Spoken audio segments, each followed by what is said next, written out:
offers you security that Israel will pull out or has pulled out of the territory, and then we'll rearm the Lebanese military. That could be a solution that is not abandonment, but more of a pragmatic solution that avoids Lebanon continuing to be a battlefield, which then maybe leads to a broader... Because once we see the shift of power from Israel more to Iran, and maybe normalization between the Gulf and Iran, that could...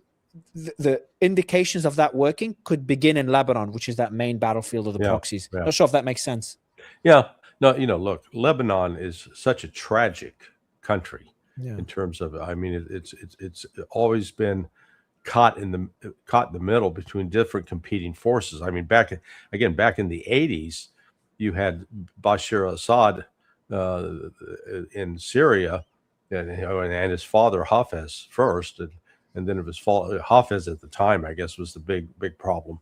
So they were manipulating the certain groups. Amal, I think, in particular, was aligned with them. That's true. And then Larry, you know a lot of details about Lebanon, the intricate details that not many people know.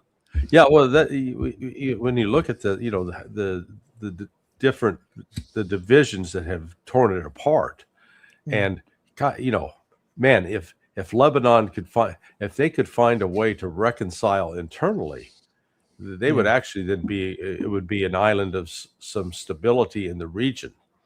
But I don't know if that's possible, but I agree.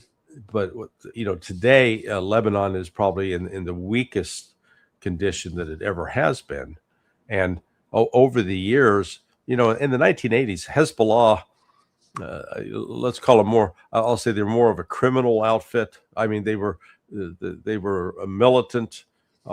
They didn't have